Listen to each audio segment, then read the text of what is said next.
Hi friends, welcome to Study Moms. ಈ ದಿನ ನಾವು ವಿಶೇಷ ಅಕ್ಷರಗಳು, ಕನ್ನಡದಲ್ಲಿ ವಿಶೇಷ ಅಕ್ಷರಗಳಿದೆ. ಅದಕ್ಕೆ ಏನಕ್ಕೆ ಈ ಅಕ್ಷರಗಳನ್ನು ನಾವು ವಿಶೇಷ ಅಕ್ಷರಗಳು ಅಂತ ಹೇಳ್ತೀವಿ ಅಂತ ಅಂದರೆ ಡೆಫಿನೆಟ್ಲಿ ಪ್ರೊನೌನ್ಸಿಯೇಷನ್, ಉಚ್ಚಾರಣೆಗೆ ರಿಲೇಟೆಡ್ ಆಗಿ.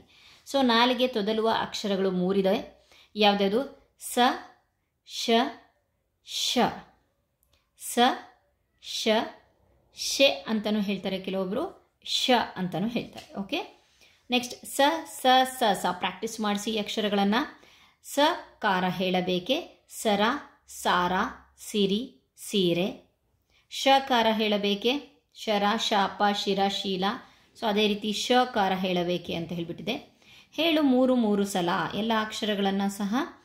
ಸರಸರ, ರಸರಸ, ಈಶ, ಕಲಶ, ಶೇಷ, ವಿಶೇಷ, ಮಹಾಶೇಷ. ನೀವು ಬಹಳಷ್ಟು ಜನ ಕಮೆಂಟ್ ಮಾಡ್ತಾರೆ ಏನಂತ ಅಂದರೆ ಈಶಾಗೆ ಮತ್ತು ಈಶಾಗೆ ಏನು ಡಿಫ್ರೆನ್ಸ್ ಇದೆ ಅಂತ ಹೇಳ್ಬಿಟ್ಟು. ಪದೇ ಪದೇ ನೀವೇ ಪದಗಳನ್ನು ಹೇಳಿ, ನಿಮಗೆ ಗೊತ್ತಾಗುತ್ತೆ. Okay, thank you friends. ಇಲ್ಲಿಯವರೆಗೆ ನೀವು ನಮ್ಮ ಚಾನಲನ್ನು ಸಬ್ಸ್ಕ್ರೈಬ್ ಮಾಡಿಲ್ಲ ಅಂತಂದರೆ ಪ್ಲೀಸ್ ಸಬ್ಸ್ಕ್ರೈಬ್ ಮಾಡಿ. Thank you.